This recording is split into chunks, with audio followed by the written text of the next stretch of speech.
실제로 통계에도 이제 그렇게 나오고 있는데 청년 10명 중에 1명이 이제 주택을 보유하고 있다. 그러니까 실제로 주택을 보유하고 있는 사람은 청년들 중에는 10%밖에 되지 않습니다. 여기서 청년이라고 한다면 39세, 만 39세 미만이니까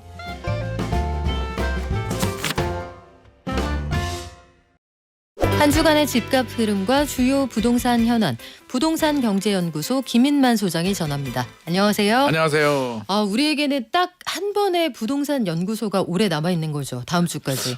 그렇죠. 우리는 아직 한 번 남았습니다. 그렇죠. 우리 한 번, 신에게는 아직 한 번이 남아 있고. 네, 지금 인사하면 안 됩니다. 그렇죠. 우리 소장님 저 이 크리스마스 양말에 복도 담으시고 신축 아파트 및 자동차 이런 거 다 들어갑니다. 그래요? 이거 신어도 되는 건가요? 2X라지 양말 그 올 다음 한해 주 수요일 이거 신고 오도록. 고생 많으셨습니다. 첫 번째 우리 통계를 좀 봤으면 좋겠는데 네네. 이번 주 아파트 시장에 뭐 크리스마스 앞두고 이사들을 그렇게 다니셨을까 싶은데 어떻습니까? 그렇습니다. 뭐 크리스마스 앞두고 사실 그렇네요. 이사 다니기도 좀 그런데 뭐 통계도 그대로 그러는 분위기가 나오고 있습니다. 0.18% 한국 부동산원 주간 매매 가격 지수 변동률인데요. 지난주 12월 2주차도 0.18%니까 0.18, 0.18 거의 뭐 변화가 없습니다. 그냥 조용한 상황인데 뭐 굳이 따지자면 0.18%도 상승을 하고 있는 거고요. 뭐 다행이라면 크게 또 반등을 하진 않는 부분에 대해서는 뭐 다행이라고 할 수도 있는 것 같은데 더 내려오지는 않습니다. 여기서 플러스 마이너스 알파 정도로 그냥 왔다 갔다 할 것 같은데 이제 2025년이 지나고 2026년이 딱 시작이 되면 그때 분위기가 저는 좀 궁금하긴 합니다. 대출 총량 규제가 이제 지금은 은행 가도 대출이 안 나오는데 1월 되면 심리적으로 이게 시간이 지나면 대출이 또 안 나올 수도 있으니까 사려는 분들은 또 미리 사자라는 또 불안 심리가 또 작동이 되지 않을까 걱정되는 부분이 있는데 일단 올해 말까지는 이런 흐름 계속 이어질 것 같고요. 서울도 전반적으로 보게 되면 서초구도 0.23에서 0.24%, 강남구는 0.23에서 0.19%니까 전체적으로 큰 변화는 없습니다. 인천도 0.03%, 연수구가 송도가 있는 연수구는 0.06%, 인천은 그냥 동일한 이 정도 분위기인데 경기도는 우리 항상 말씀드리지만 편차가 온도 차이가 그냥 하늘과 땅 차이입니다. 부천 오정구 같은 경우는 마이너스 0.24%고요. 네. 파주는 마이너스 0.14%인데 경부 라인 그 성남시 분당구는 0.43% 상당히 높고요. 용인 수지구도 0.43이니까 경부벨트 남부축으로 상당히 높습니다. 지방에서 볼 때는 울산이 왜 이러는지 울산 평균이 0.2%입니다. 그래서 꽤 높고요. 네. 울산에서는 이제 울산의 대치동이라고 하는 옥동, 신정동이 있는 남구가 이제 인기가 높은데 남구는 0.29%까지 올라가서 한 주 동안 0.3%. 그러니까 0.29%는 거의 우리 수도권 지역에 좀 인기 있는 지역들이 이 정도 올라가는데 울산이 슬금슬금 이렇게 올라가고 있고요. 부산은 해운대구가 0.16%니까 지역별로 지방에서도 지역에 따라서 상승률을 키우고 있는 상황입니다. 그래요. 통계 저희가 알려드리는 동안 범주님께서 어제 눈 깜빡했는데 분명히 초록색 자켓을 입고 계셨는데 소장님 언제 검정색 자켓으로 갈아입으셨죠? 이게 변검하듯이. 그건 아니고 제가 녹아가지고 조금 녹았어요. 녹아서 이거 크리스마스도 좋은데 쪄죽지 싶어서 살짝 벗었습니다. 민주님이 소장님 산타 열일하시는 중 좀 더우시죠? 땀방울 보셨나 봐요. 더웠어요. 그래서 언박싱 했습니다. 자, 근데 지금 집값 상승에서 서울 주택시장의 위험지수가 2018년 이후 7년 사이 최고치라는데 이게 무슨 뜻일까요? 일단 한국은행이 이제 발표한 보고서 내용인데요. 주택시장 특징 및 금융시스템 영향 보고서라는 내용이 나왔는데 이 내용을 보게 되면 이제 크게 두 가지로 우리가 좀 포인트를 짚어야 되는데 첫 번째 포인트는 지역 간 주택시장 차별화 우리가 많이 얘기하는 양극화 얘기를 하고 있고요. 두 번째는 이제 그 위험지수 가격이 결국은 양극화로 인해서 올라가는 지역들은 많이 올랐다는 거고 두 번째는 보통 우리가 가계부채가 늘어나게 되면 집값과 가계부채 집값이 올라가게 되면 가계부채가 늘어난다라는 게 공식인데 최근에는 가계부채가 증가하지 않음에도 불구하고 집값은 올라가는 데는 올라간다. 이게 동조화 현상이 좀 깨지고 있는 것이 아닌가라는 우려의 목소리. 결국에는 뿌리는 같습니다. 이제 양극화 얘기를 하고 있는데 하나씩 살펴보게 되면 서울 중심으로 수도권 집값은 오름세인데 비수도권은 이제 약세를 보여주고 있는데요. 11월 말 기준으로 서울 아파트 시가총액, 그러니까 시세로 이제 총액을 만들었는데 이게 전국에서 차지하는 비중이 43.3%. 그러니까 전국적으로 아파트 가격을 다 하면 서울이 43%를 차지하니까 그냥 거의 절반 정도가 서울 아파트 가격입니다. 이걸 수도권으로 하게 되면 아마 더 훨씬 많은 부분을 넘어가겠죠. 차지하는 것 같고요. 네.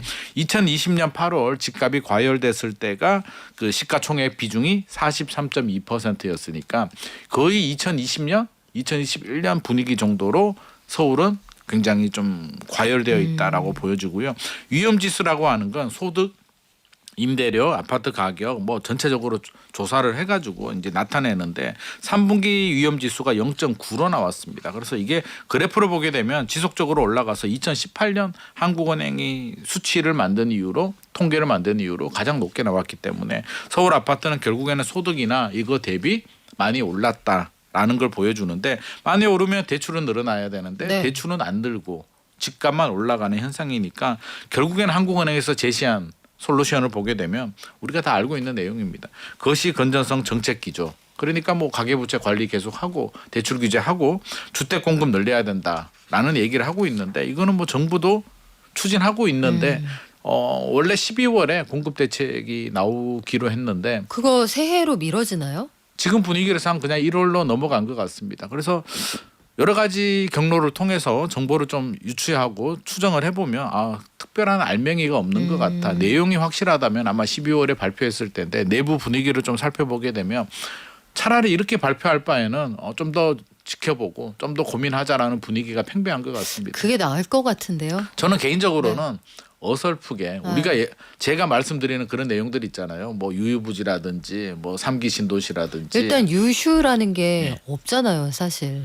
유휴를 발굴해야죠. 네. 그린벨트라든지 이런 거 발표해가지고는 오히려 알맹이가 없네. 이게 진짜 대책이야라는 반응이 나올 수는 있기 때문에 정말 제대로 할 거 아니라면 차라리 그냥 가만히 있는 것도 하나의 방법일 것 같은데 정부 입장에서는 또 가만히 있을 수도 없고요. 여러 가지 그러게요. 좀 불편한 상황입니다. 참 정부도 고민이 될 것 같은데 아니 정부에서는 자산을 그 집에 깔고 앉아 있지 말고 우리 이거 유동화합시다. 네. 대표적인 게 부동산에 돈 쓰지 마시고요. 증시에 투자하면 부자 될 수 있습니다. 그렇죠. 이게 네. 코스피 5000 시대에 정부가 그리고 있는 청사진이잖아요. 그렇습니다. 그래서 6.27 대책 이후에 5달 동안 사람들이 주식 팔아서 뭘 했느냐 봤더니 다시 재투자를 하기를 정부는 바랬는데 와, 저 주식으로 돈 좀 벌어가지고 서울에 집 샀어요. 요 자금이 2조 원에 육박한대요. 네. 이거 정부가 계산했던 거랑 다른 양상 아니에요?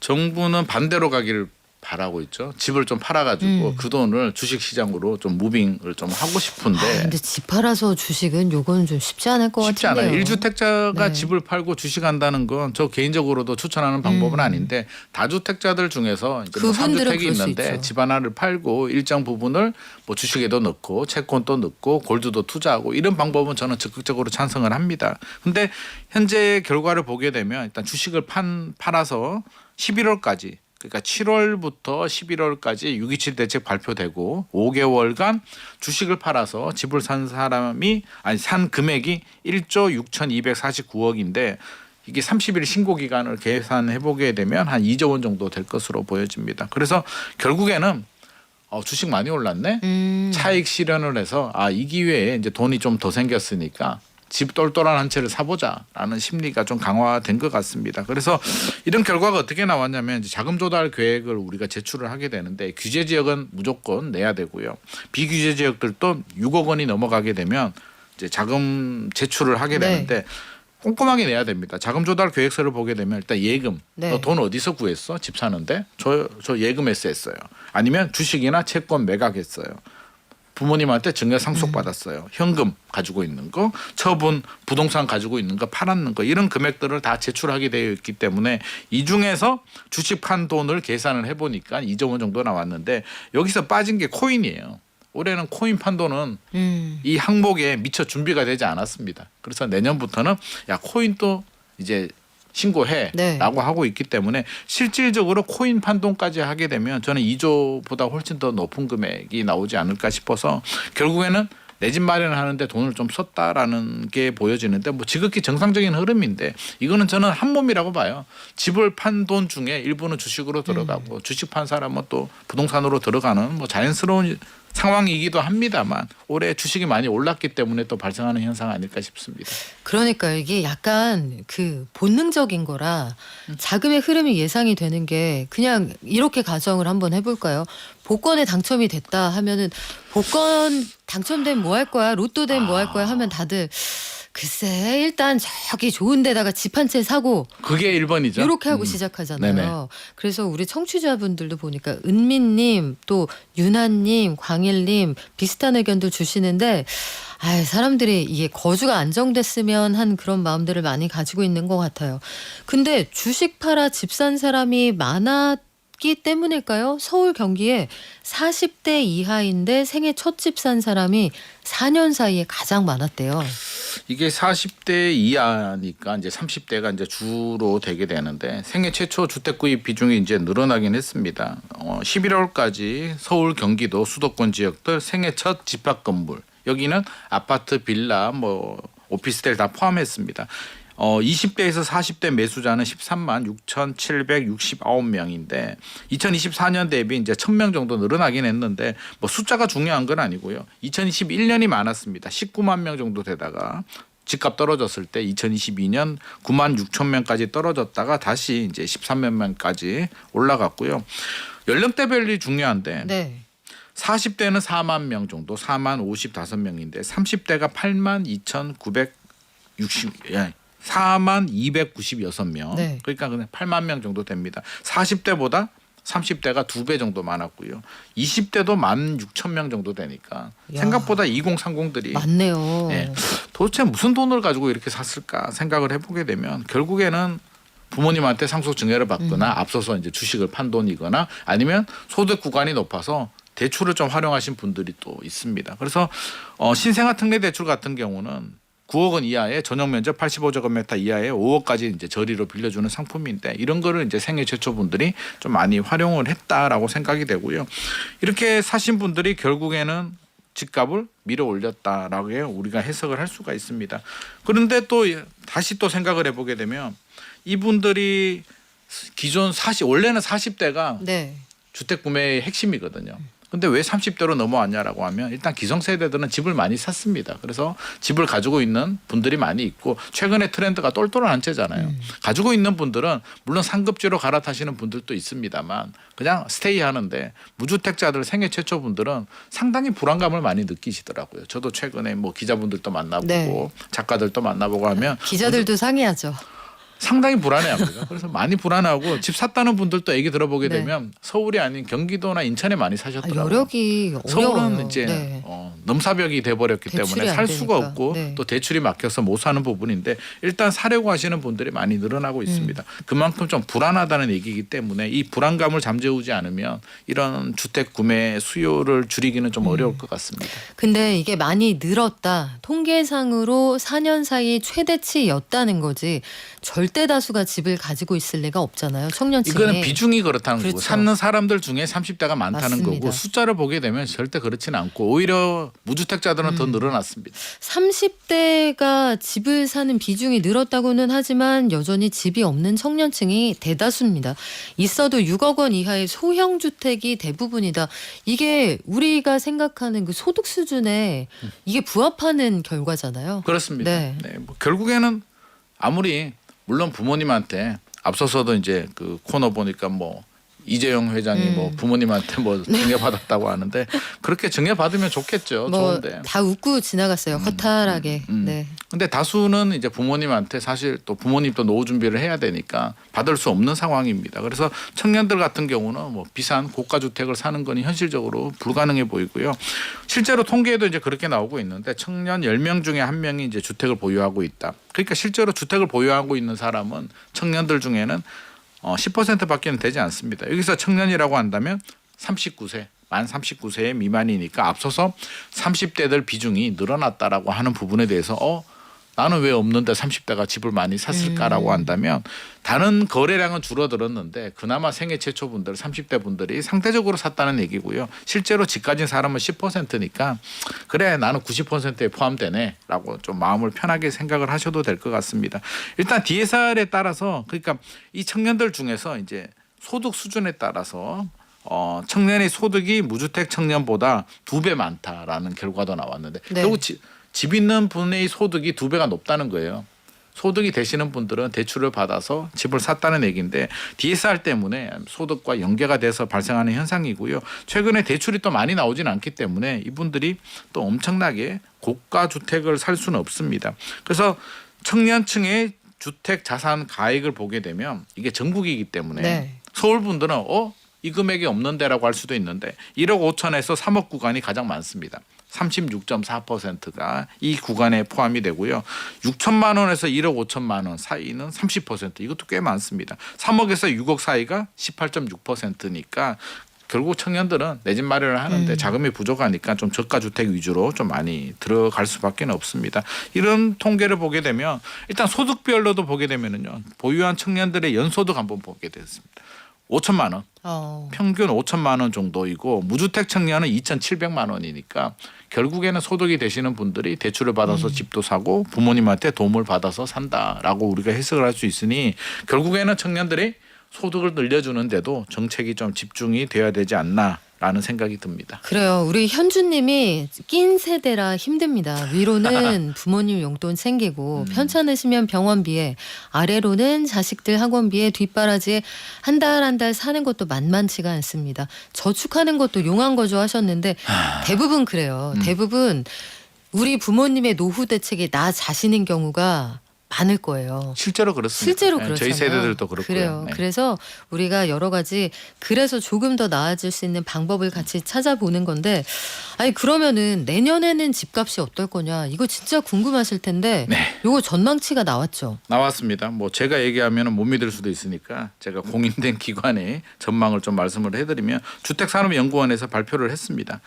일단 주택산업연구원 서종대 주택산업연구원장의 발언을 제가 그대로 전해드리면 주요 경제지표나 공급 부족 누적 등으로 내년 집값은 오를 수밖에 없다. 올해처럼 가격이 급하게 상승하지는 않겠으나 떨어지긴 굉장히 어려워 보인다. 더 걱정은 전월세 가격이다라고 말씀을 하셨습니다. 그래서 전월세 부분에 대해서 저도 이제 거의 100% 동의하는 부분이고요. 네. 집값은 저는 올해 상승폭이 굉장히 컸는데 내년에도 상승 기조는 유지하겠으나 올해처럼 이렇게 상승하면 안 되잖아요. 그리고 상승할 수도 없고요. 물론 어떤 뭐 정책적인 부작용이라든지 또 불안 심리가 커지게 되면 이상 급등을 할 수는 있는데 그냥 지금처럼 스테이만 해준다면 그렇게 급등하지는 않을 것 같습니다만 전세 월세 같은 경우는 이제 상당히 걱정이 됩니다. 일단 구체적으로 주택산업연구원이 발표한 숫자를 보게 되면 서울의 주택은 4.2% 정도 상승을 할 것이다. 4.2%니까 이게 우리가 앞서서 말씀드린 주간 상승률로 변동하게 되면 한 0.3%, 0.3, 0.35% 정도 서울은 그 정도 올라가리라고 이제 생각을 하면 될 것 같고요. 수도권 지역은 2.5% 정도 상승을 하고 지방은 0.3%, 지방도 0.3% 상승하는 거로 나왔습니다. 전국은 1.3% 상승이니까 그냥 완만한 상승세 유지가 되고 있는 거고요. 전월세 가격은 서울은 4.7%, 네. 수도권은 3.8%, 지방은 1.7%. 전월세가 더 높아요. 그러니까 주택산업연구원 발표를 보더라도 집값보다 전세 가격, 월세 가격 상승이 훨씬 더 부담스럽다라는 걸 알 수 있으니 우리가 이 문제에 대해서 어떤 좀 방법을 찾아야 되는데 네. 사실 이게 입주 물량이 절대적으로 부족하고 대출 규제를 하고 있기 때문에 지금 현장에 나가보게 되면 오늘 아침 또 제가 어떤 기자분한테 전화를 받았는데 현장에 나가보니까 2,000세대 아파트에 전세 매물이 3개밖에 없더라고 야. 얘기를 합니다. 그래서 물론 선호도가 떨어지는 곳들은 물량이 더 나올 수는 있는데 역세권이라든지 또 브랜드 아파트들 선호도가 있는 아파트들은 전세 매물 구하기가 하늘의 별 따기라고 합니다. 그래서 이 문제에 대해서는 어떤 해법이 좀 필요해 보이고요. 정부의 정책 역량도 좀 많이 집중이 돼야 되는데 뭐 제일 문제는 결국에는 공급 문제 아니겠습니까? 그래요. 그래서 주택산업연구원에서 이제 공급 물량 예측을 보게 되면 인허가 물량은 2026년이 올해보다는 좀 늘어납니다. 그래서 인허가나 착공 물량은 정부의 노력으로 늘어나는데 입주 물량 자체는 줄어들기 때문에 일단 2026년 부분에 대해서만 보자면 물량 부족으로 인해서 전세 가격 상승은 불가피할 것 같습니다. 일단 기존에 전세나 월세 계약 하고 계신 분들은 내년에는 이사 안 하시고 기존에 계시던데 네. 딱 계시는 그냥 게 갱신하시는 네. 분들이 훨씬 더 늘어날 그게 것 더 같습니다. 유리할 것 같은데 그러다 보면 시장 물량은 더 줄어들겠군요. 더 안 나오죠. 네. 아니 그나저나 이 일기 신도시 재건축 소식, 일기 신도시 전 구역을 패스트 트랙으로 확대한다는 소식이 있는데 네. 일기 신도시라고 하면은 뭐 경기도 고양시 또 분당시 이런 곳들 아니에요? 네네. 5개가 있죠. 분당, 일산, 평촌, 삼본, 중동이 있는데 오늘 아침에 제가 또 목돈 연구소 오면서 심심해서 뉴스를 좀 보니까 이 뉴스가 나왔더라고요. 3본 신도시가 있습니다. 네. 1기 신도시 중에 3본 신도시가 선도지구가 최초로 1기 신도시 최초로 특별 정비 구역 계획이 들어갔습니다. 구역 지정이 됐다라고 합니다. 그래서 탄력을 받고 있는데 국토교통부가 좀 드라이브를 많이 하고 있는 것 같습니다. 공급을 늘려야 되니까 어떻게 하냐면 회의를 했다고 합니다. 그래서 국토교통부하고 각 지자체, 경기도, 고양시, 성남시, 부천시, 안양시, 군포시 지자체 등과 모여서 협의체를 발족을 했는데 결국에는 빨리빨리 해주겠다. 패스트 트랙이 이제 그거잖아요. 주민들 대표단을 만들고 예비 사업자 지정할 수 있도록 사업을 빨리 하도록 만들어 주겠다는 것인데 실제로 패스트 트랙이 도입된 선도지구는 15곳 중에 8곳 정도 있는데 이번에 내용을 보게 되면 네. 선도지구가 지정되지 않은 곳들이 많이 있잖아요. 네. 지정되지 않은 곳들도 패스트 트랙 적용해주겠다. 오. 빨리 할 수 있게 해주겠다. 선도지구 지정 안 돼도 니들이 모여서 하겠다라고 하면 우리가 적극 지원해주겠다라고 하니까 상당히 좀 저는 개인적으로 좀 파격적이라고 생각이 되고 속도를 높이는 데는 도움이 되는데 또 걱정되는 건 집주인들 반응을 보게 되면 자연스럽게 특별 정비 구역 지정이 된다고 그러면 다시 또 가격을 올릴 수도 있기 때문에 지난주 제가 3본 신도시 네. 가보니까 이미 매물이 다 사라졌습니다. 요게 또 지켜봐야겠네요. 시장 흐름을. 지금까지 부동산 경제연구소 김인만 소장과 함께했습니다. 소장님 메리 크리스마스요. 감사합니다. 고맙습니다.